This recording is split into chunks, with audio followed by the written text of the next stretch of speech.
Hello, everyone. Welcome to the Pen Tester Recruiter podcast. I hope everyone's okay. It's a morning, afternoon, or evening, depending on which part of the world you're in. Me and my guest today, Dave Collins, are on two very different time zones. How you doing, Dave? You okay? I'm doing great. Thanks for having me.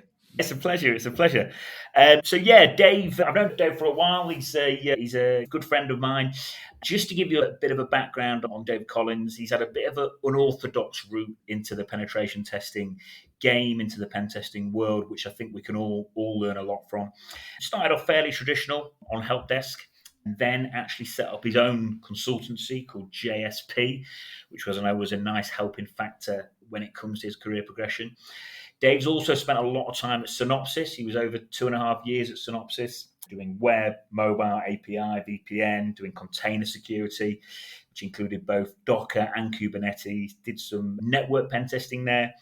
Dave also got the opportunity to gain some project management experience, also risk analysis, threat modeling, architecture. So really got a lot done there in his 2.5 stint at Synopsys. At the minute, Dave is at, hopefully I'm pronouncing that correctly. Yeah, you nailed it. Thank you. I got it wrong in the warm-up, but I nailed it in the real recording. I wasn't going to say anything. I was going to let you have that one. But, you had to be a little, you're so honest. That's one of the things I like about you. Thank you, I mate. was perfectly willing to let it slide. Yeah, so Dave's been at Vivint as a penetration tester now for a year. So I've done Dave a pretty good introduction there, if I don't mind saying myself, but I can never do it as well as you, Dave. So welcome to the show. If you could give us a bit of more of a rundown of who you are and what you've been up to and where you are today. Yeah, thanks. That was a wonderful introduction. I'll just try to fill in a little bit of the color there, trying to paint in what you sketched out. So I went to a community college in Washington State called Olympic College. And one of the things that was great about that was that their help desk was almost entirely students. They had a couple of full-time staff on, but mostly it was students. So I was just going to go through, it was 2007. It was a Cisco networking era, was lightning hot. So I was just going to go through a year of the CCNA courses, try to take that cert, and then just go into industry. But I ended up getting hired at the help desk, and the manager was this old Navy captain, and he really liked me and the work that I did. So over the summer, I got to do a project with the network team because he knew that I was really excited about that. So I spent the summer working with them. They liked me, and they hired me on as a student employee. I was technically a media technician. So I was supposed to do stuff with AV, but I didn't really do too much of that. And eventually I got hired on. They created a part-time position for me. And then eventually I made it full-time, but I got burned out because it was me and one other guy full-time. And we had our boss, but he sat in an office and he had expanding responsibilities. So it was essentially two dudes managing a 8,000 node network with 3 or 4 physical locations in different counties. And it was just too much. So I went and got a history degree because I always liked history and that was something I was interested in. And so when you get a history degree, you kind of have two choices. You can either go teach high school or you can go to grad school and go that route. And I didn't want to do high school, so I went and got a master's. I applied to PhD programs, but I didn't get in. That was pretty fortunate because I ended up deciding to propose to and then marry my wife. We had a very brief engagement. And then all of a sudden, I was just doing a webcomic and writing songs and stuff. And I was making $18 a month because my dad sponsored me on Patreon. If you're a starving artist and you're making $20 a month, who cares? Whatever. Starve on. But if you're married and you got a wife and you have to say, all right, honey, you go to work and have fun. I'll be here writing songs. And that doesn't really fly. So I was having a crisis of what to do. And an old friend from junior high reached out and said, hey, have you thought about computer security? And I said, no, but that sounds really cool. Why don't you tell me about it? And so he volunteered to be my mentor without really saying it. And then he provided a path forward for how I could start doing stuff. So we started JSP InfoSec, which was just some punks, my wife and I. And then we just started like going to find anybody that we could, right? So my dad had a company, so I asked him to let me pen test his website. And then I started getting active in the local InfoSec community. I was in Spokane, Washington at the time, or just outside. And Spokane has a DEF CON chapter, DC 509. Greets to DC 509 if any of y'all are listening. But so the person who set that up was one of the managing consultants at a firm called Intrinium. And so I managed to get an interview there. I totally social engineered my way in there. I did not have the experience. I didn't really have the skills. A recruiter was recruiting for them. They got me hooked up, and I had a really awkward lunch at a cafe, like a hummus plate that I mostly ate. They started the interview by saying, "You're not getting this job because you don't have the experience." And I was like, all right, then who cares what happens after this? But yeah, they ended up offering me, they called the recruiter like on the way home and they offered me the job. So yeah, it was one of those things that just, I had the audacity, right? It wasn't that I had the skills, or I went for it, and they liked that. And I think it also helped that I was building a consultancy, and then by working for them, there was a non-compete, so they were able to drive that towards, but it worked out for me because I got to do a bunch of pen tests and I got a lot of hands-on experience, and I was really able to level up my career in a way that, like, universities don't really have programs. They do. Nothing prepares you the way that doing pen test does. Yeah, Dave, there's loads there that I want to break down. So if I'm a junior here, I'm thinking, wow. So hang on, Dave's on a help desk. He's managing this huge network with one other guy. He's close to burnout, and then he's done a history degree, and this, that, and the other. And then you've got this bit in there where you've set up a consultancy. I'm sat here thinking, what? Like, how? Like, if anyone wants to, was that a real big help for you? And if it was, like, where do I start? Like, how did that even happen? Yeah, so that was the period I described to you was 10 years, right? Okay. So I was 2007 to 2011. Okay. I was doing the help desk stuff, network admin stuff, and then from 2011 to 2016, I was in college and grad school. So because I had an associate's degree already, I was able to finish the BA in 2 years. Because community college transferred over to the state school, which is another reason why I'm a really big proponent of community colleges, not only just because they're affordable, but because it lets you just step right to university systems in that state. But yeah, so then it was 5 years of college and grad school. And then it was a really hot kind of 6 months where we went from getting into this and figuring out what we're doing to working for a consultancy to getting burned out there because some pen tests, I don't want to say anything bad about Intrinium. I had a great experience there and I learned a lot, but it's a different kind of experience. There also bug bounties is another thing that we haven't talked about, but I suspect we will. That wasn't really an option back then. Some of that stuff was starting to come about. So it was easier for me to just go get an LLC or just start a small business, a sole proprietorship, than it was to, because I couldn't go to BugCrowd or HackerOne and start to build up a reputation there from doing stuff. So that was my way in that kind of worked for me. But that part that's where you can augment it, right? So if you start your consultancy, maybe find a few friends that are willing to let you do stuff. Make sure you get authorization so that now if they're on AWS, like I think there's a decent approval for being able to test stuff there. But if their website's hosted by a local ISP or local small business, don't pen test that without telling them. It's just, look, I have the authorization, everything's cool, but make sure that you dot all your I's and cross all your T's. But you can supplement that with like BugCrowd or HackerOne, or if you get the skill up, you can do like Synac. So those are ways that you can tangibly prove to employers that, like, not only do I have the hustle to go out there and find clients, which is great because consulting firms love that. If you can bring business, wow, that's a really great thing. But it also can supplement that, I guess. I don't know. No, you're not, Dave. No, listen, this is really interesting. And this is a really unorthodox route. And obviously, I know you, Dave. So for people that don't, like, by the way, Dave hasn't gone out and got OSCP and SAN certifications and all that. Just to break it down here, in essence, you've gone for a really unorthodox route. You've gone, correct me if I'm wrong, Dave, but you've gone, I love InfoSec, I love offensive sec. You can tell by that you're an energized guy, you're enthusiastic, and you've just gone, I'm going to make this happen. You've tapped within the easiest networks tap into kind of people. Can I pen test for you? Can I pen test for you? Perhaps you've made a little bit of money or no money. You've more just you've gone, I'm getting into this space. I don't care how I do it. I don't care if it's normal or not. I'm coming in, and you've taken that attitude. And I think another really key thing you've said is it was over a decade. It was over a 10-year period. Like, we're talking about it on a podcast like it was 10 weeks. Exactly. Yeah, definitely. It was 10 years. Yeah, and that's one of the things that one of the things that I started doing really early was writing.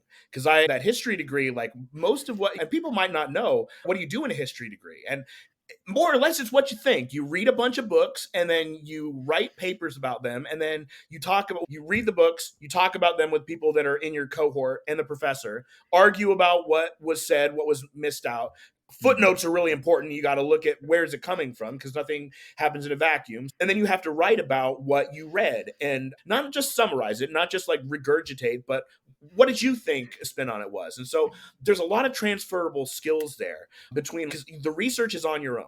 Nobody's going to hold your hand and read with you. You can do the audiobook or however you want to do it, but it's a solo thing. It's up for you to be the one to do it. And pen testers love to push packets. That is fun. And it's getting shells is the best.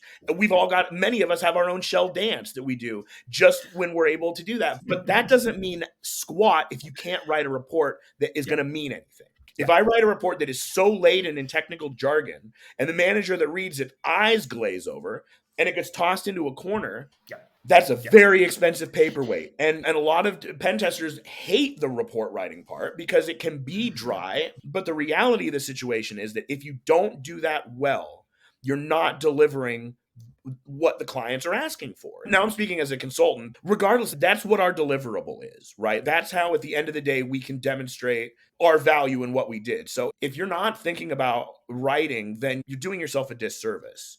And it can be one of those differentiators where, and it isn't just in the reports, right? Documentation is something that most people hate, right? It's something that is, they do it when they have to. But if you flip that around, what if you find joy in writing documentation, right? What if you can write something that you'll have a little bit of fun with, let the technical writers sort out your fun, but like there's a real opportunity to make your processes better by doing that. And it also sets you apart, right? Because not a lot of pen testers are going to be on here talking about the report, right? Except it's like thing that, write that stinking report out. It's the worst. Friday afternoons are terrible but it doesn't have to be like that. And when I was getting started, there was a website called peerless.com, and it doesn't exist anymore. They went out of business. But I wrote an article. It was called like, hey, InfoSec companies, this is why your next hire should hold a liberal arts degree.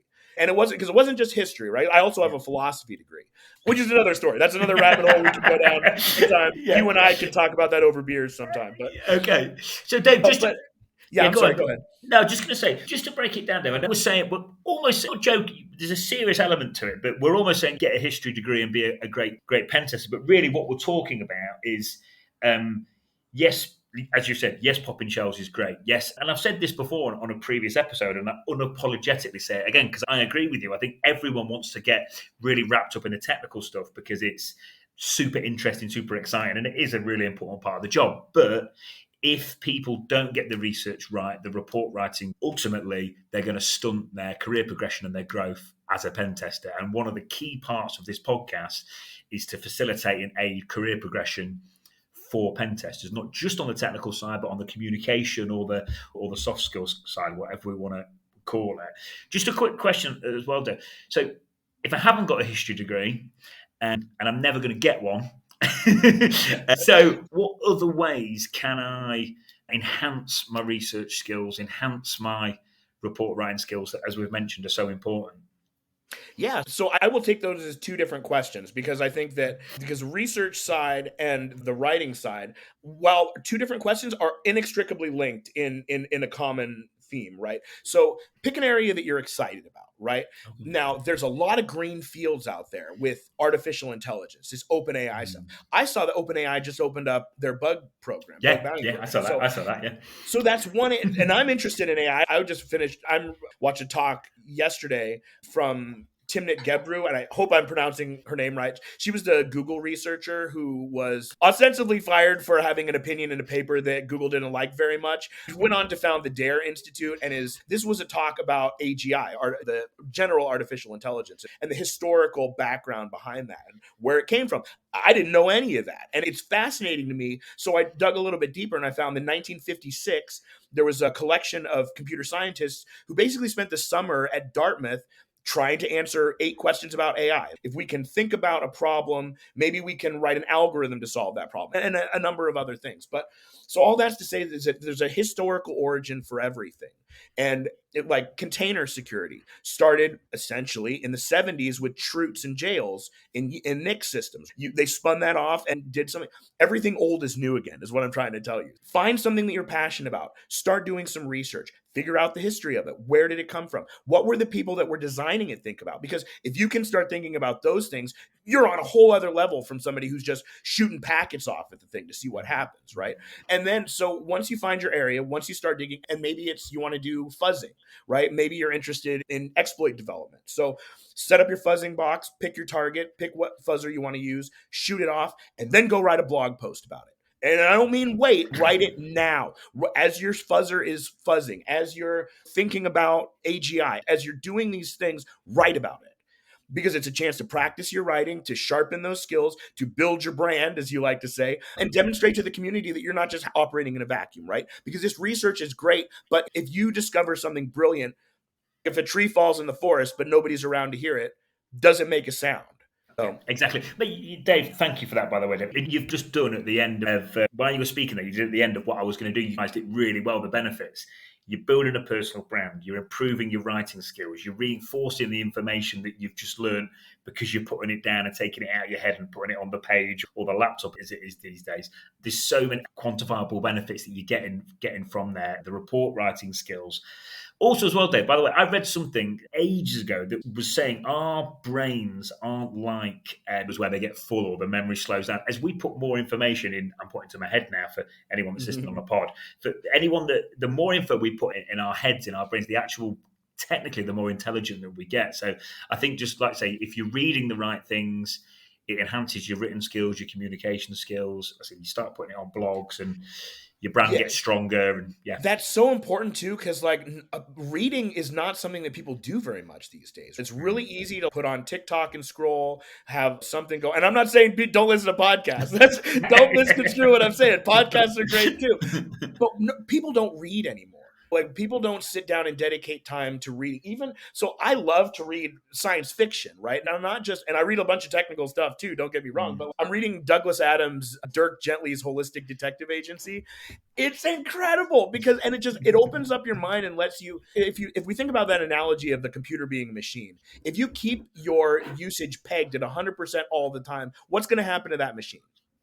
Inevitably, it's going to break down because you can't run. Machines are not designed or built to run at 100% all the time, but it's always running. So if I'm taking my dogs for a walk, or if I'm reading Douglas Adams, or if I'm sitting on the couch watching a movie with my wife, I'm not thinking about stuff. It's always happening in the background. It's just, am I able to access that later? And it's very easy to get caught into that grind of, I always got to be working. There's somebody else. There's some kid in the basement hacking on something somewhere. Somebody's reading.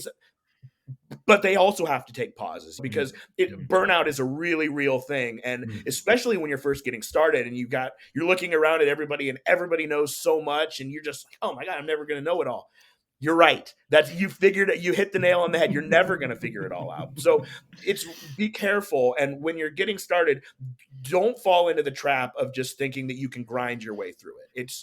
You will grind your machine down to nothing. So I'm not saying don't work hard. I'm not saying, but regiment it, right? There was a time when I was not working. I was like doing things myself. My wife was in school.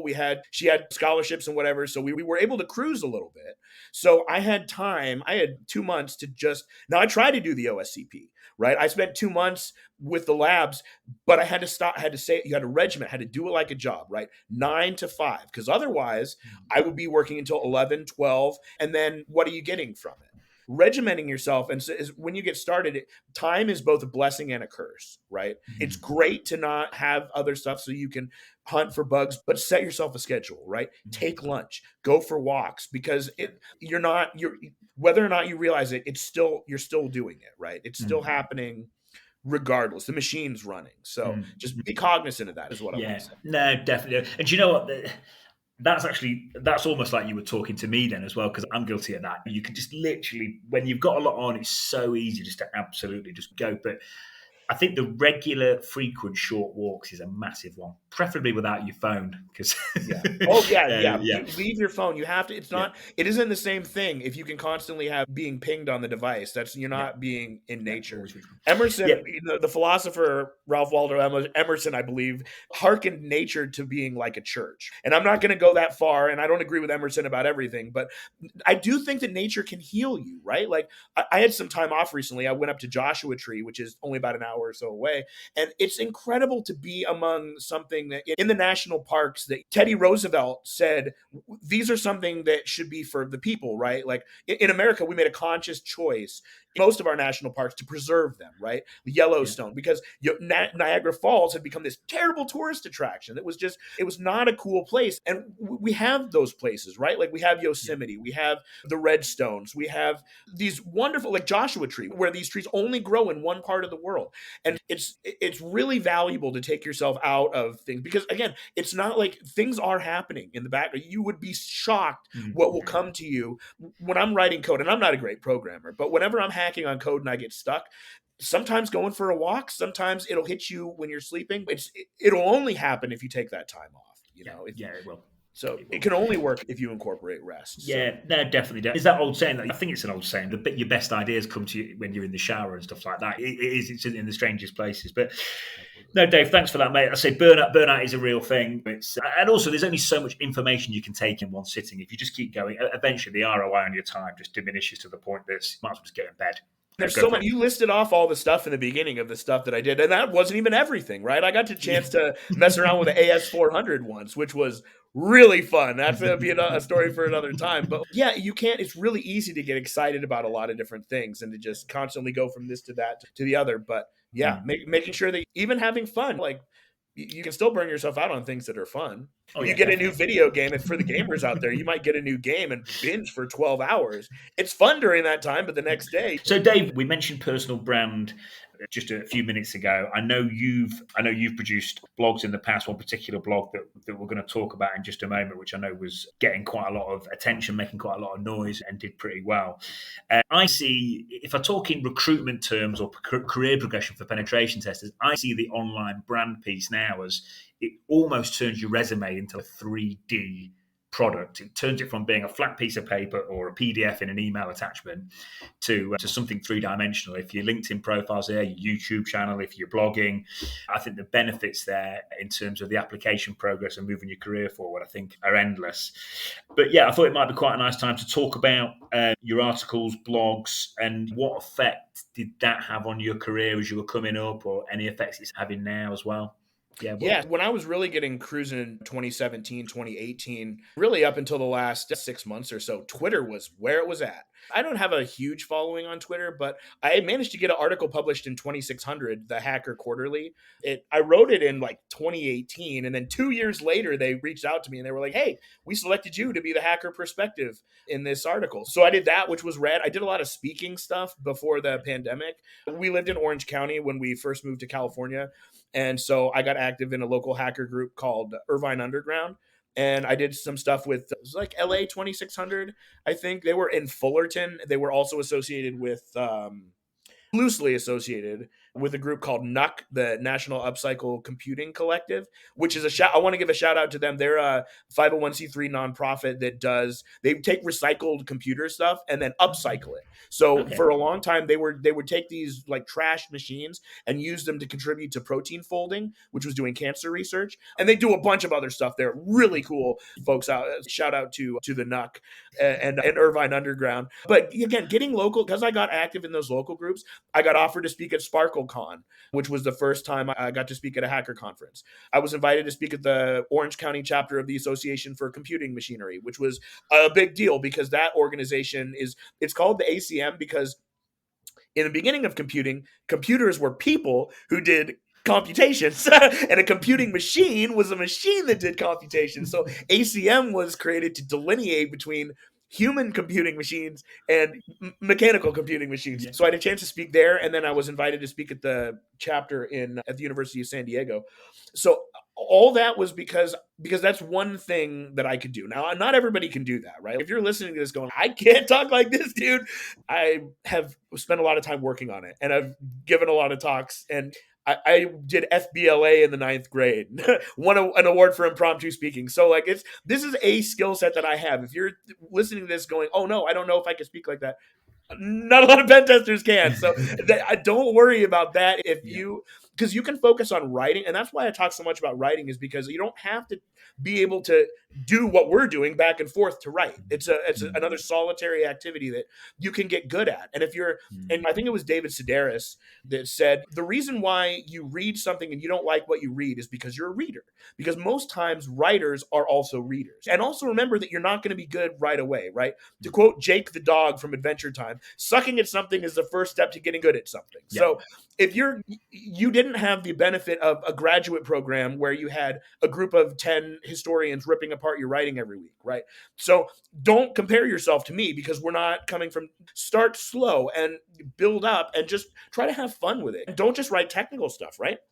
You can do short stories. You can do, in November is NaNoWriMo, the National Novel Writing Month. I don't know how, but in 2020, I wrote 60,000 words in 30 days. It's a discipline that forces you to do that. But however you do it, it doesn't matter how, just start. Because that old saying, a journey of 1,000 miles begins with a single step. You'll get better by starting. And the great thing is that it's what level of involvement do you want? Do you want to spin up an AWS instance and get yourself set up with that? Do you want to do a WordPress site? Do you want to just go on LinkedIn? Do you not want to host it at all? There's a cool website called NeoCities. That's where I've been doing most of my blogging for the last year.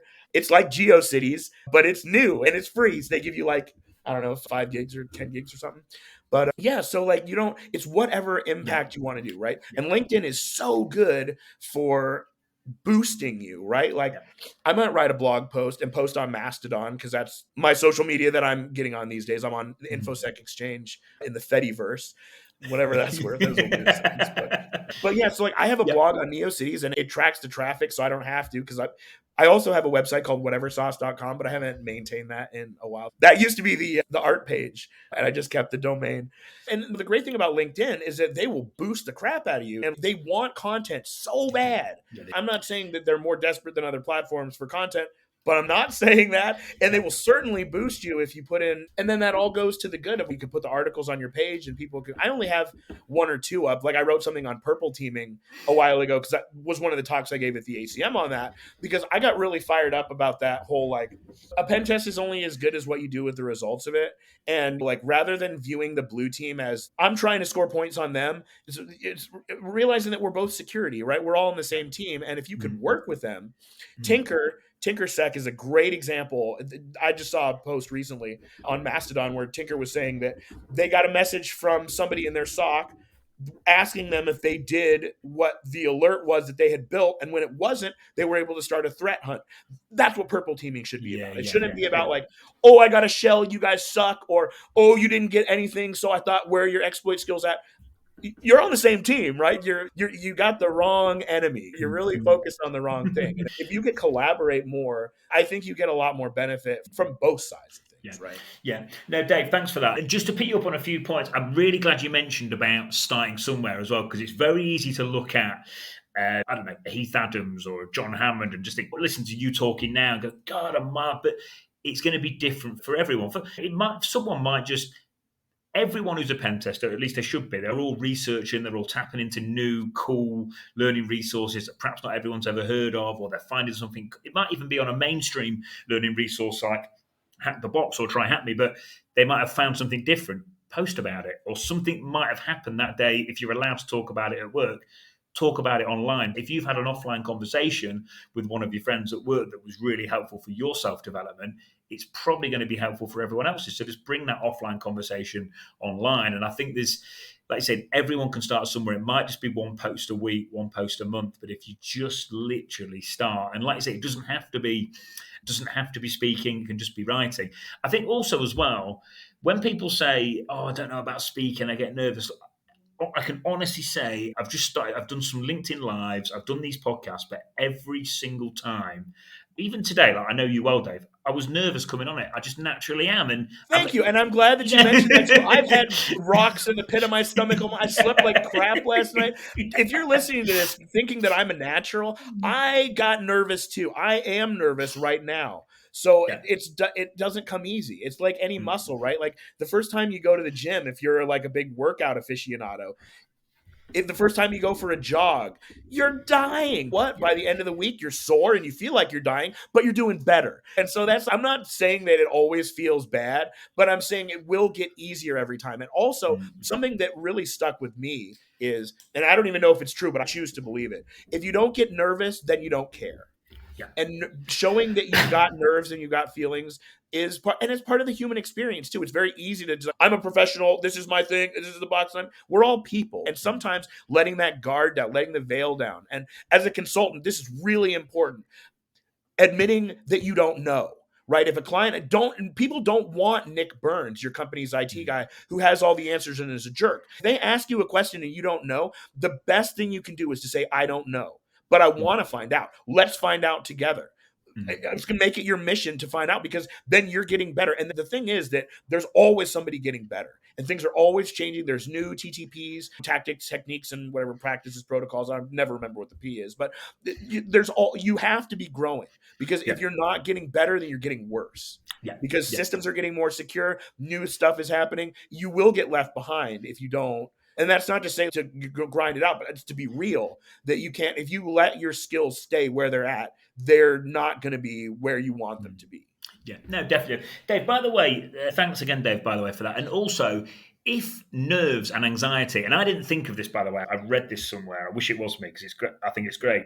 But if nerves and anxiety were relabeled growth mode or progression mode, or something like that, or if it was labelled moving forward, we're accelerating, we'd all probably have a much different feel about it. It's just, a lot of us don't want to admit we're anxious. A lot of us don't want to admit we're nervous, but we all are. Even the most confident people, I think they're just channeling that anxiety into forward motion. I heard a guru talking about this recently, and that you don't get to choose your emotions, right? If you feel anxious, you can feel that, but you get to choose what to do after that. I've struggled in my life with mental health issues, with depression, with anxiety, and it's really easy to start. Winston Churchill, I'm not saying he's a good guy, but he described his depression as being like a black dog, and it can hang over you, and it's really easy, because you might be thinking like, what, that guy is, some of the people, the most happy people, are putting on a facade. So it's okay to be sad, it's okay to feel feelings. For me, I have been in therapy for the last few years to try to realize that as men in an American society, we're not allowed to talk about our feelings. Bell Hooks says we're allowed to have one. It's anger. And that's because it's the one emotion where it's I'm righteously angry. It's okay. And I'm going to say, like the Macho Man Randy Savage, I've cried 1,000 times and I'll cry 1,000 more. A real macho man has access to all of his emotions, and it's okay. And you might get to the point, and I'll go ahead and share this, you get to the point where your burnout is so bad that you can't continue. And it's okay to take the time and ask for help, because people who are really strong ask for help. And so I want to make it clear that mental health is a problem that we have in our industry. We don't like to talk about it, but it doesn't make you less for asking for help. And I think I'm in a better place now because I did. So just remember that, like, I'm not saying don't feel feelings, right? Don't have emotions, but just, you get to choose what to do next, right?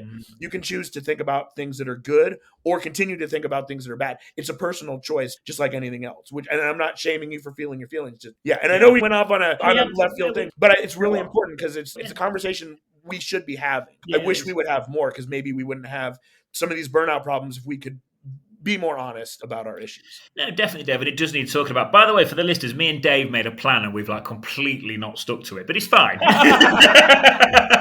Because listen, it's because we're naturally talking about stuff that is important and does matter. And by the way, just on the mental health topic, I actually think, obviously, I'm an English guy. I think Americans are miles ahead of. In England, I think we've almost this kind of stiff upper lip thing, and people don't always talk. So I actually think, I'm sure there's more that can be done everywhere, but I do actually think that American side is probably ahead of English. It's a bit of a generalization, but I do think it is, and it does need to be spoken about more, because it does make a difference. There's a lot of that stiff upper lip here. Rub some dirt in it. Just don't talk about it. Bury it down. And it's not, you can do that. That'll work. I'm not going to sit here and tell you that won't work for a little while, but there will come a point where you don't get a choice anymore. So you can either handle it when you can handle it, or you wait for it to handle you. I think it goes back to just thinking a bit more long term as well, Dave. If you're trying to get the engagement finished and you're worried about that particular week, then great, you might get more done that week. But if you're as passionate about penetration testing and as offensive security as most of the people I know are. I want to be involved with this industry, this game forever. I don't want to be burning out in 5, 10 years time. I want to be going for a long time. And if that's what you want to do and you want it to be sustainable, it's, again, I think just a bit more of a long-term approach, doing things properly, a bit like the personal branding thing. I did a post about it today, but you're not going to release a podcast episode, post once on LinkedIn, and everything's going to be perfect career-wise. It's a long-term play, but it's doing things again and again. And you have to be flexible too, because the way that things are going, like AI is happening really fast, right? And it'd be really easy to just bury our heads in the sand and pretend like it isn't happening. But that it would have been easy to do that with COVID too. And I'm not going to go off I'm not talking about that. But I am going to say that you have to be flexible, because you can't just think that business as usual is going to work, right? Yeah. There's that old saying, the most dangerous saying in business is we've always done it that way. Particularly with us, we have to be willing to adjust our tools and think about things, because like AI it's happening. It's not, Ray Kurzweil wrote about the singularity. It's not a question of if, but when. Computers will inevitably reach a point where they have more capacity than humans. And Moore's law is tapered off, but that trajectory is there, right? So we could just pretend that it won't, bury our head in the sand and hope for the best, but I don't know if that's a very realistic way of thinking about things. So being flexible, being willing to like adapt and look around at what's happening, I think will be really important. Yeah, definitely. Okay, Dave, right. I don't know if this is possible, but I'm going to try and ask you or get you to break things down into a 5-step successful roadmap. By the way, we're going to post links to Dave's blogs and different websites that we've mentioned and so on and so forth. So we'll do all that. But in your blog, Dave, your article, you mentioned about programming, networking, working at help desk, being in a SOC. These are all recommended in your article for being advantageous when it comes to going from a standard start to being a good pen tester. But can you break it down to 5 steps, so like a success roadmap from start to get into a good standard in the commercial world? I can sure try. So I think the first thing to do is to just do some research and figure out what you want to do, because there is so many different, do you want to know about threat modeling? Do you want to be a pen tester? Do you want to do a network pen? Do you want to do source code analysis? There's 7, 8, 10, 15 things you can do. I can't tell you that. So the first thing that you have to do is figure out what you want to do. And I think the second thing to do is to get started. So whatever it is, start. Even if you don't have any idea or any direction, start. Because the next thing that you will want to do is to post about that. However you do that. And then the fourth thing to do is to find a mentor. And now some people might want to go with the mentor number 1, but I've had people come to me for mentoring, and if they do it on the 4th step, they've at least shown me that they are going to get started, that they have done some work, that they're going in a direction. Because if somebody comes to you and says, I don't know how to turn a PDF into a Word document, that's annoying. If somebody comes to you and says, I Googled this stuff and it says X, Y, and Z, and I feel like a doofus, but I still can't figure this out, I'm way more inclined to want to help the second person without being a chump about it, because they've done the work, right? So I'm saying do the work, put in the work, and then, because then once you have a mentor, they can direct you better than I can, because I don't know what is going to be best for you personally, but your mentor will. But remember, it's a two-way street. You can't just rely on them to do everything. I had one person that I was mentoring, a career transition person later in life, in their 40s or 50s, transitioned from doing like working in the medical industry to getting hired at a Big 4 consulting firm. And that dude did all the things that I was talking about, wrote a lot of blog posts. I don't remember if it was 6 or 8 times that he took the OSCP, failed every time until he didn't, and then wrote posts about it every time. Wrote posts about SSH tunneling was something that was particularly flummoxing. So we wrote a post about it with everything that he knew. So yeah, I think that having a mentor is really important, but you need to start yourself, and it needs to be an active relationship. You can't just wait for them to dictate what you do next. You need to say, I've done this and I want to go in this direction, or I've done this and I don't really like that, and nobody can know that except for you. It has to be up for you to try it and find out, right? Like web app pen testing, it's all right. it's cool, but I don't like it as much as NetPens. And like I mentioned earlier, I got to mess around with an AS400. It's like a mid-range computer. It's not a mainframe, it's a mid-range computer. A bunch of Fortune 500 companies have them, usually under a sign that says, "Here be dragons." Nobody knows what it does, but if you turn it off, half the network goes down. That's the kind of stuff that I get really fired up about, because there's really cool, because it's old like me. It's a legacy system. It's cranky. You could brick it by doing something stupid. So that's what gets me really fired up. But it's up for you. And everybody's going to be different. Some people are going to be like, AS400, I don't want to touch that. That's legacy gear. Legacy's boring. I don't care. What's the new hotness, right? I want to know about that. So I can't tell you what that is. You have to got to put in the legwork and figure it out. And the other thing is, if you're fired up about it, it doesn't feel like work. If you're excited to get up in the morning to see what if your fuzzer chunked out any ugly errors, like, that's awesome. Having a reason. And if we're talking about depression and some of those other struggles, having a goal, having a focus, being able to turn off those bad things and focus on things that you're excited about, will do wonders for your mental health. No, Dave, thank you. You've just hit on so many good points. And the first one I just want to break down a little bit is the mentor bit, because I actually firmly believe that if anyone who is looking to, whether you're junior, mid-level, or even senior, anyone that is looking to seriously progress, I really think if they've got a good mentor, their chances are not guaranteed, but significantly increased. And I think the point you made there about, I could be sat here and go, Dave, I've rang or I've DM'd 50 people. I've just said, will you be my mentor? And no one's replied to me. Yeah, that's a really good point. It shouldn't just come out. So it shouldn't just come out of nowhere. So the first thing that you want to do is, and I don't want to make it like a stalker kind of step-by-step guide, but build a rapport with somebody, right? Like, ideally, and we talked about getting active in your local community. And I know that COVID is still a thing, but you could wear a good quality mask and go to if your place is doing in-person meetings. And if it's not, you can set one up, right? 2600 I've got a huge place in my heart for 2600 because I met one of my best friends there. When he moved to a new town, he got active in their 2600. When I moved to Orange County, I was immediately clued in because of 2600. If you don't have a chapter, you could start one. And if you don't like 2600 because you think Emmanuel Goldstein is a jerk, then start a DEF CON chapter. And if you don't like DEF CON because you think Jeff Moss is a jerk, then start your own thing, and just put it out there, and maybe nobody will show up, but you never know. So Mastodon is great. There's a InfoSec Exchange is the Fediverse that I'm on, and you just go and look. And I know there's a barrier to entry, and I don't want to talk about all the bad parts of Mastodon because, again, I'm not saying it's perfect. There are plenty of flaws, but a lot of InfoSec people migrated over there, particularly onto the InfoSec Exchange like instance or whatever. So get there, just start chatting with people. Because people, if you just cold ask somebody to be their mentor, they're not going to want to do it. But if you've been going back and forth with them, if they post about something that you're interested in, like maybe you're interested in Bloodhound, and these guys are probably too big to ask, but just start getting involved in there. Find Discord is another one. There's this old joke whenever somebody invites me to join a Discord, I say, oh, sure, I'm in 7 other Discords I'm ignoring. What's one more? And that's cynical, right?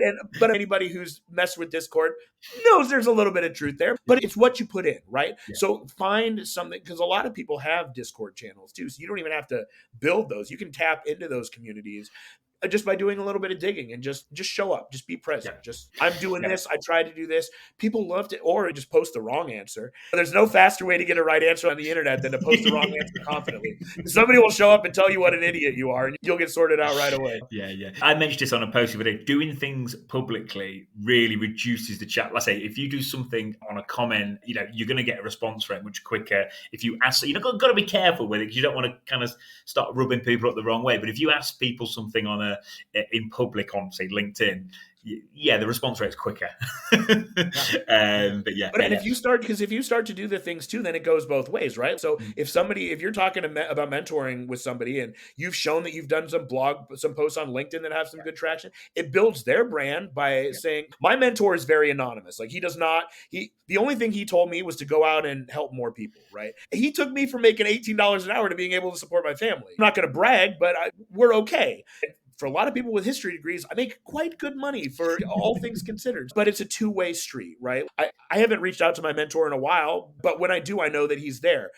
And I have the benefit of having known him for 20 plus years at this point. But if you show that you're out there doing posts and you're doing this, that's the kind of person I want to mentor, because then I can, not like I want to brag about it, but it's just, it makes you feel good to know that you help somebody to do something to get to the next stage of their career, right? Like when I found out that my dude got hired at one of the big four, it was a great day. Like, how proud did I feel? What a wonderful, and I didn't do very much, right? I just like gently guided and pointed in the right direction. And it's a great feeling. Essentially what we're saying is stop just thinking about getting. And again, I put stop thinking about getting and start thinking about giving. Yes, we know in the end there is something that you want to get, but you definitely have 3 or 4, 5, 6 gives in front of that get. It just makes it easier, right? I want to work with people that are hungry. Or I don't want to, I'm sorry, I don't want to say that. I don't like using hungry as I want eager. People that want, because there's lots of people, there's lots of reasons why you'd want to break into this field. Yeah, cool, Dave. Thank you, mate. Next one, and it made me smile when I saw this on your article. The question, and it does get asked so much: how do I break in? How do I get in? I know we're answering it a little bit along the way, but it is a really frequently asked question. So much so, Dave, that I've done posts on it as well, because you just get asked the same question. I've got my DMs full of it. Where do I start? How do I get in? What kind of, I know, again, we could probably do a whole podcast just on that question, but what would, if we were prioritizing things, what would be maybe the kind of 2 or 3 main things you would say if anyone was to ask that question to you again, which I'm sure they will? Yeah, so that would also, so I circle back to that what do you want to do thing, right? So if it's NetPens that you want to do, then let's talk about web apps, because I think that's a really good green field, because we've got BugCrowd or HackerOne or one of those. So if you get on one of those programs, pick a target, and I like to pick something that has a really big scope, and preferably an open scope, right? Yahoo's one example of something that has an open scope. So you can, anything that's star.yahoo.com, and then just start subdomain enumeration, right? Look at what kind of subdomains are there. Is there anything that looks funky? Is there anything that looks out of place? And then stick with that target, right? Stick with them for a month or 2 and just really get to know that system. Really dig in and go through the Portswigger Academy. It's the best web app. It's free. It's incredible training. And I like to pick one exploit, right? And pick something simple like IDOR, indirect object reference. This is a great one to get started with, because you don't even need to have burp set up to do it. If you notice that you get logged in and it says like yahoo.com/account/123456. An IDOR vulnerability, you just increment that. So you change that 123456 to 123457. And if you get another page, then boom, you got IDOR right there. But don't stop there. See if you can do anything with that. See if you can elevate your privileges. But again, pick one exploit. Focus on that. Maybe it's XSS, cross-site scripting. Great vulnerability to choose, because eventually you might decide you want to automate some of that testing, which I'm not going to get into automation. I'm not a really big, I understand why, but my brain doesn't work like that. So automation isn't something that's big for me, but if that is, but pick one vulnerability type, focus on that. Really get to know it, then go on to the next one. I was listening to one of your other podcasts where access control was a big focus. So pick one thing that's your jam, get really good at that, and then you can go on to the next thing. Okay. Yeah, I get it. Specialize and niche down within pen testing. By the way, web app's obviously a great one because there's so many of them, and the demand for web app pen testers tends to be one of the biggest because there's just so many web apps and end clients or clients. Oh yeah, and not just in consulting too. If you can do web apps, you can get on. A lot of teams will have internal teams that do AppSec stuff, and it's a really great way to get involved in that. And then, so like with that too, burp is your best friend. And also, if you really want to be serious about making good money, I think it's worth coughing up the $3.99 or whatever it costs for the professional version, because there's a lot more automation options. There's a lot of like custom stuff that people have written that rocks. It will save you a lot of time and effort. And you can, depending on the programs that you're doing, it will pay for itself very quickly. Mm-hmm. And it's way cheaper than a lot of other licenses and stuff too. Yeah. And it's the 800-pound gorilla, right? So if you can use it, because it's not just for web apps too. You can use it for like hardware stuff. You can use it for a lot of different things. It's a very functional tool with a steep learning curve. So I'm not going to sit here and pretend like it's easy. Like will take time to get good at it, but the investment will pay dividends in Yeah, the end. cool, Dave. No, thanks, Dave. So I'm just going to quickly summarise that. So basically, specialise. We're coming into offensive security. We want to get good at one particular thing. Let's say we pick web apps, which would be a good one to pick.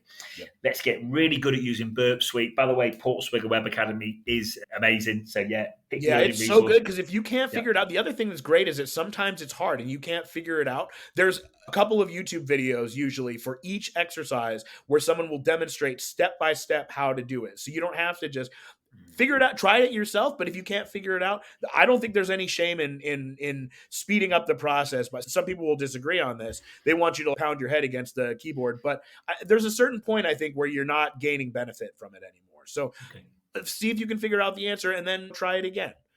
Or do a different example. But that Portswigger is so good because it's like we talked about individual vulnerabilities. Like there's an IDOR thing and it'll show you. And then there's a lab that you can walk through. So it's not like you're just reading something. Oh, great. Who cares about that? You get to actually go. It's like you some reading. Then you go to the lab and you fire it up and you get to try it out. So yeah, it's really good training. Yeah. And Yeah, it's cool. free. That's the other thing. It's so incredible is it's free. Yeah, and it's fun. And it's fun. Free and fun. We like that. Yeah. Cool, Dave. Right, great. Thank you, mate. And next one, again, report writing. I know we've touched a little bit on it at the top of this episode, but report writing, not something that's always talked about, is a massive part of the job. I know we've given some tips earlier, but what would be your report writing tips when dealing with technical or non-technical stakeholders? Details are really important, but keeping in mind that technical writing is a different kind of writing, right? So if I'm writing a blog post where I describe a vulnerability, it's going to be way more flowery than what gets in the report. But remember, the report frequently has two audiences, and I think that this is something that's easy to forget. There's an executive that is going to read it and let's be honest, they're going to read the first page.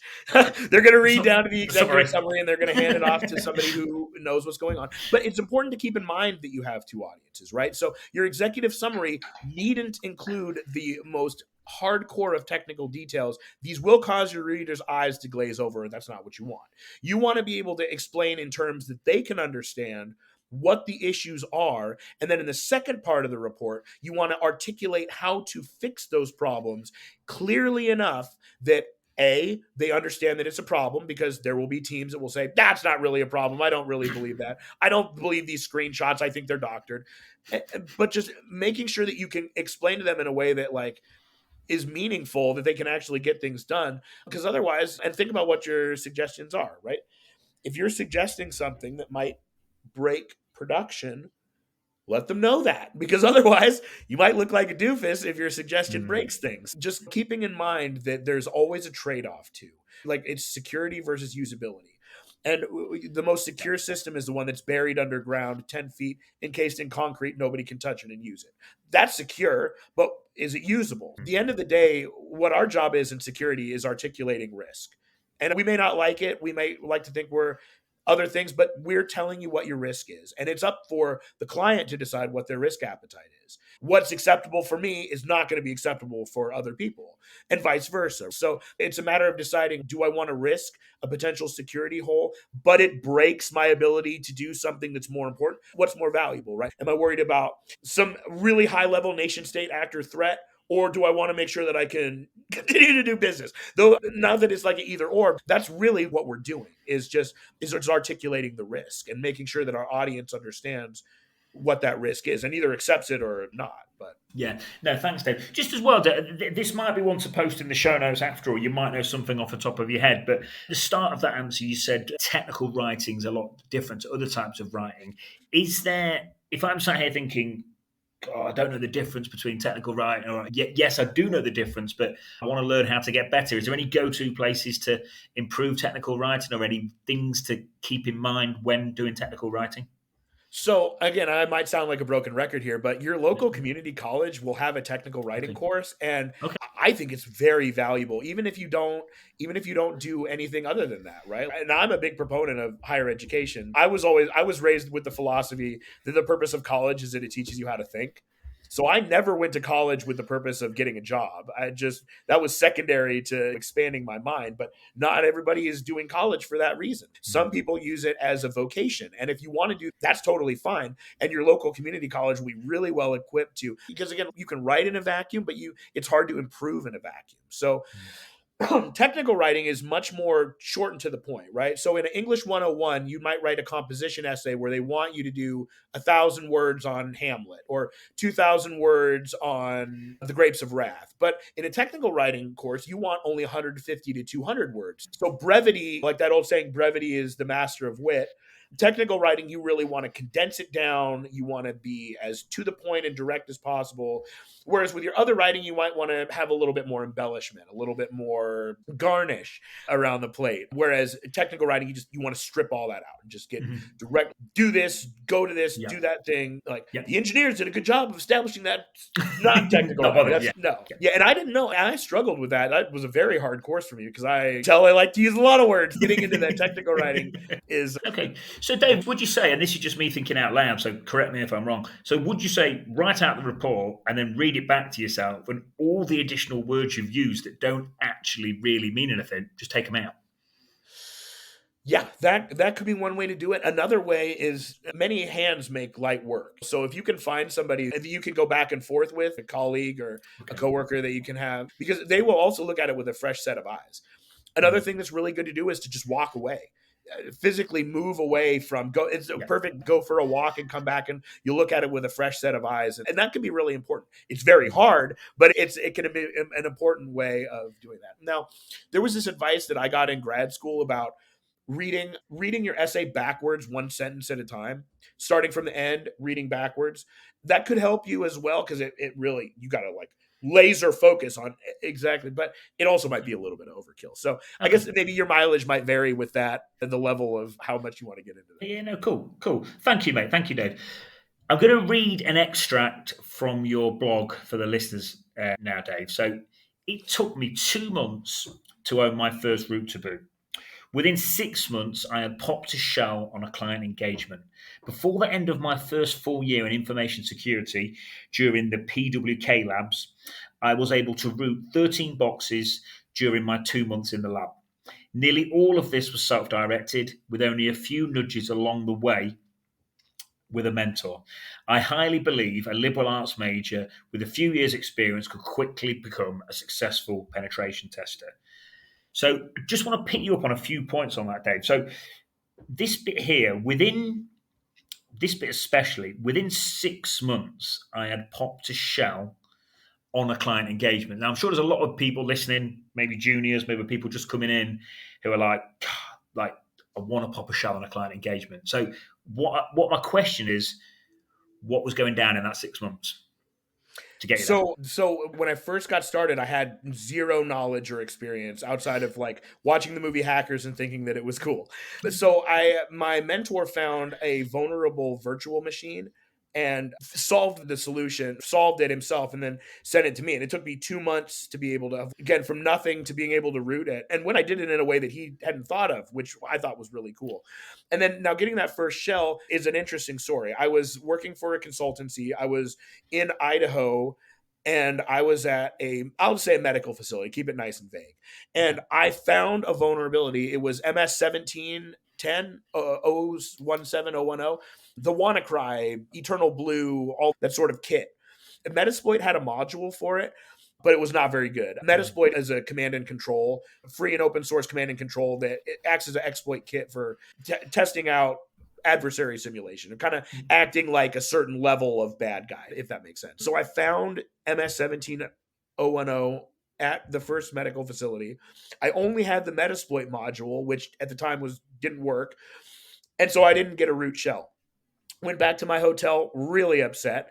Downloaded the Shadow Brokers kit because, somebody, maybe Russia, hacked somebody, maybe the US government, and had a kit of stuff for exploiting some Microsoft tools. That kit worked, but it worked like the third or fourth time. So I get onto that second site. I find the vulnerability. I try it. It doesn't work. I try it again. It doesn't work. I tried a third time. It doesn't work. I message my manager. I'm like, what's going on? Just try it again. Tried it again, and on the fourth time, it worked. I didn't do anything different. I just kept trying. I didn't give up. And I'll tell you, one of the best burritos I ever ate was the one that I had, knowing that I had a shell waiting for me when I got back to France. That Great, burrito was Dave. good, and it was Idaho, so Idaho's not known for their great. But no, I'm kidding. There's great food. I'm not. If you're in Idaho and you're listening to this, I'm not trying to speak ill of your Mexican food. The burrito I had was actually really good, but yeah, When you it was said all you, the better knowing that there was a shell waiting for me when I yeah, got no, back. no, good, Dave. When you said you got back to the hotel, I thought you were going to say. When you said you got back to the hotel really upset, I thought you were going to say you raided the minibar and drowned your sorrows. But the story went a lot better than I No, it's thought. just because you get flummoxed once doesn't mean that you have to be Yeah, totally. And also, it's important to remember to like even like the basics, right? Making sure that your VM's updated, making sure that you have all the tools that you need and they're up to date, because you can't guarantee that if you're on a client site that you'll have access to Kali servers to upgrade your because think about it, if you were the blue team, would you let anybody touch Kali servers? I don't know if I would. I can see why you might, but yeah. No, there's a so few yeah. really good. Yeah, listen, there's a few really good things there, and I'm getting from you. You sounded like at the time you were massively persistent and a certain amount of self belief as well. You must have believed. I don't know how probable you believed it was, but you must have had a certain level of self belief because otherwise you wouldn't have kept going, and that wouldn't have got the persistence. So I think having the persistence. I think thinking for yourself as well, and I don't want to sound rude or anything. If junior level people are reaching out, and not necessarily just to me, a lot of people do on DMs, but if people are reaching out and they're asking questions that show that they perhaps haven't been persistent, or they perhaps haven't taken no for an answer, or they haven't really pushed, these are qualities of a good penetration tester that are absolutely imperative. You can't just get inside a system on a commercial production environment, have a quick look around and go, yep, nothing here, next one. You've got to push the system to the limits. You've got to really want to make it happen. You've got to, again, repeating that word, but you've got to be persistent and proactive, and you've got to be able to think on your feet, because otherwise, it's not going to happen, is it? Another thing is you got to be willing to make mistakes, right? Because this is a hard industry and you're going to look, but it's fun to be able to sit around with other pen testers and talk about the time that you made a printer print out a ream and a half of paper because you scanned it because you thought, oh, there's some vulnerabilities. When I was a junior, I did really. And look, I'm not even as a junior, right? Like we still look. Pen testing is inherently dangerous activity, right? Sometimes things get pushed over and it happens, and I'm not like celebrating it, but it's the reality of the job is you have to be ready to fail and you have to be willing to do it gracefully. And it comes back to that thing I talked about earlier. Sometimes you also have to, it may not be the best for your career, but it's the right thing to do to admit that you're wrong sometimes, because some people are not going to like that. But think about whether you want to work with people who can't work with someone who admits that they're wrong. I would much rather have somebody say, look, I screwed up. I did something dumb. I own it. I was wrong and I'm sorry. And you can fire that person if you want to. But like for me, I would rather work with somebody who says that they're sorry. I was doing my best and I did something wrong. That happens. So you have to have some thick skin too, because you're going to get rejected a lot. You're going to have a lot of people are going to tell you no, and there's going to be people that tell you that to get out of the industry. But these are the same people who tell you there's a talent shortage. So take everything that they say. I've been in InfoSec for it'll be 6 years in May. There's been a talent shortage every year of the 6 years that I've been. So what is it? Is it? I don't know. It makes a great story, and I'm sure that it keeps some tech journalists employed to keep writing about the cybersecurity talent shortage. But if we're being real, like you gotta, and part of the thing too is think about what you're willing to accept, right? If you manage to get in at a security org, but just at their help desk, if you're good, I don't know if they're going to keep you. It's like a help desk is usually a place where some people look, and people that have the mentality to be help desk are great. I worked with a woman who had been there 20 years. She was a superstar, right? And there are some people that are like superstars at help desk, but a lot of other people view it as a breeding ground for, we'll go get a SOC analyst, or I can go get a junior pen tester, or I can go find a programmer.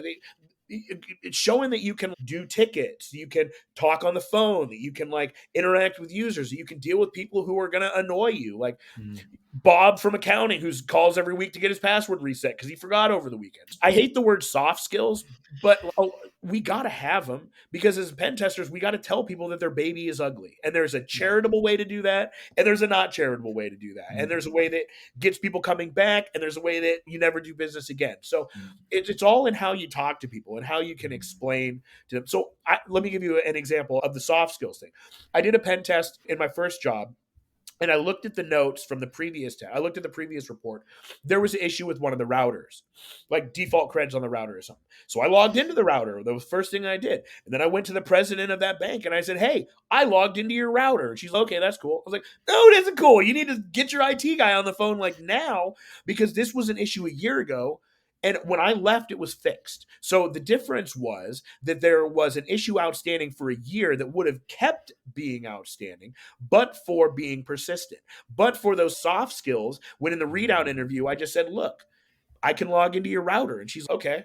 Because she didn't know. She was like, what do I care? Why? Yeah. And it just perfectly demonstrates that if you don't articulate the risk in a meaningful way, you will not be able to get it remediated. Yeah, and I think you're right that the soft skills doesn't really do it justice. And I know folks within InfoSec that don't like the term. So they insist on using communication skills because soft skills doesn't sound easy, right? Like, oh, they're just soft skills. Oh, they're not all that hard. No, soft communication is one of the hardest parts about doing this job.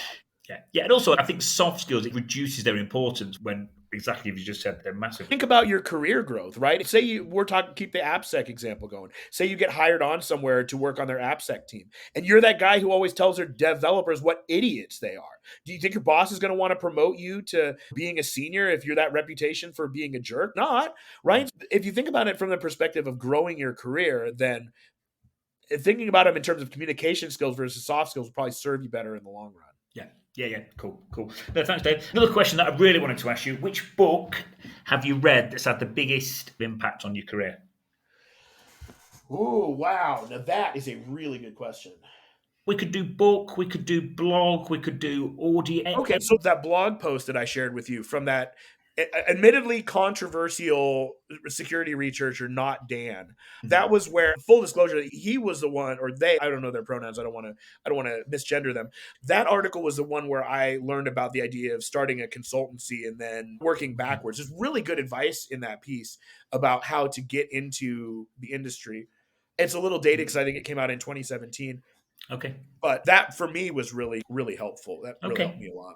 Okay, cool, Dave.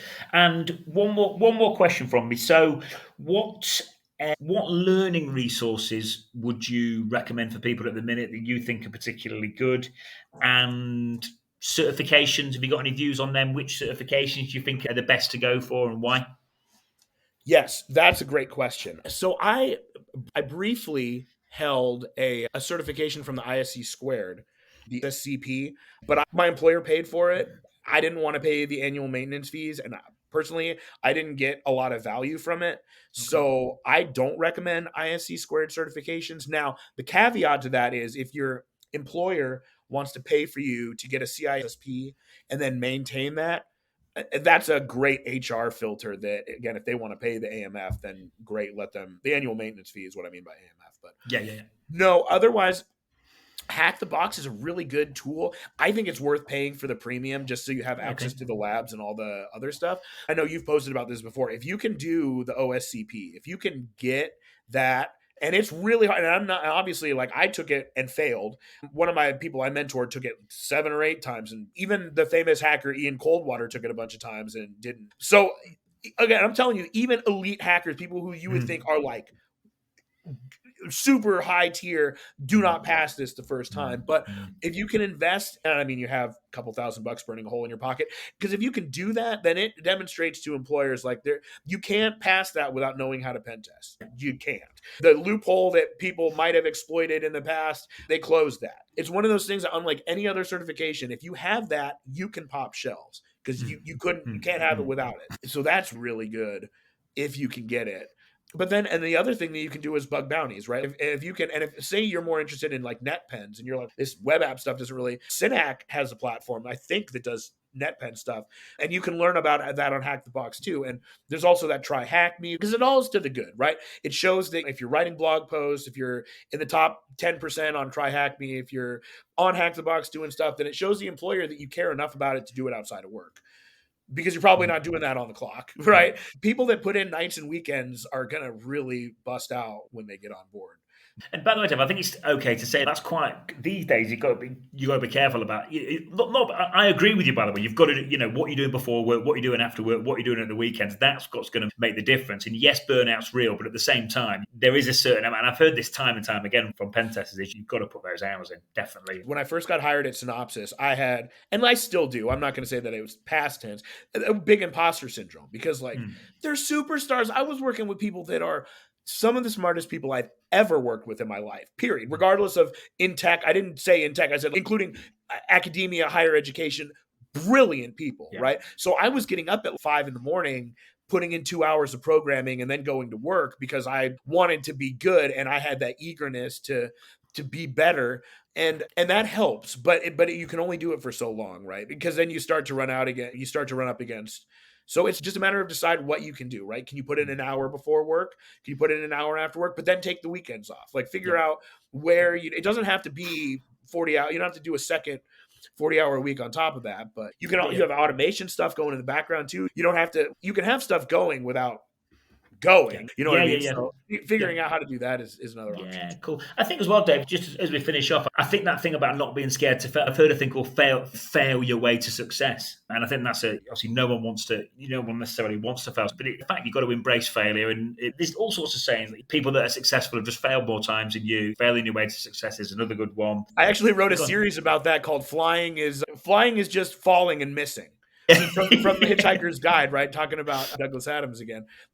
Flying is just falling and missing. A lot of ink's been spilled on that question of when you fail, it shows you a way to not do things. And I've probably learned more from my mistakes in life than I have from my successes. Yeah. So it's important to contextualize that. That was a big mistake and I screwed up, but I'm not going to do that again. Yeah, cool. I don't know if I meant to say. I don't know if this is politically correct to say or not, but I'll just say I think with OSCP as well. I do think a lot of it just depends on what boxes you get. You've talked there about some big names failing it, and I've seen it. I've seen some people that how can I say this, not expected to pass, and they've just pinged me on Signal and passed. I'm like, whoa! And then I've heard folks that haven't passed and I've been shocked. So I do think it depends what comes out. Yep, definitely. Yeah, it used to be even worse. I might have heard about people who had the same test. I don't want to talk out of school because, again, this was they fixed some of these problems. But now I think they've closed a lot of those loopholes. But you're right, and don't get discouraged. Most people don't pass the first time. It's very uncommon that somebody does. Just kind of bake that into, if you're planning on taking it, a budget for a couple of extra tests, right? And also think about how much lab time you have. Do you think 60 hours? A minimum 30. I don't think that's enough. I don't think 1 month I don't think it's enough. Even somebody I've been pen testing for almost 6 years now, and I'd take at least 2 months if I was going to try to do it. Yeah, cool. Yeah. Thanks, Dave.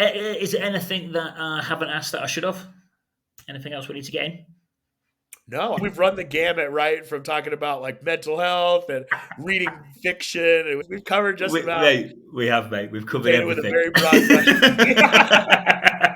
No, listen, Dave. We talked about InfoSec stuff, dude. There was some pen testing stuff. No, we have, mate. And there's been loads of good stuff there that people will get out. I can tell from the things you say, you get hit up with a lot of the same things that I know I do. I think there's a lot of quick improvements to be made because, without sounding rude, there's a lot of silly mistakes that get made and there's a lot of obvious things where you can just correct things easily and make some big gains. And I think we've covered a lot of it today. No, definitely, Dave. Yeah, listen, mate, thank you for your time. I promise you it'll be an hour. We've been an hour and 22. So thank you, mate. I know you're a busy man. I've been having a blast. This has been a lot of fun. I really appreciate you letting me come on and rant about all this stuff. It's been great. Thank you very much. Definitely.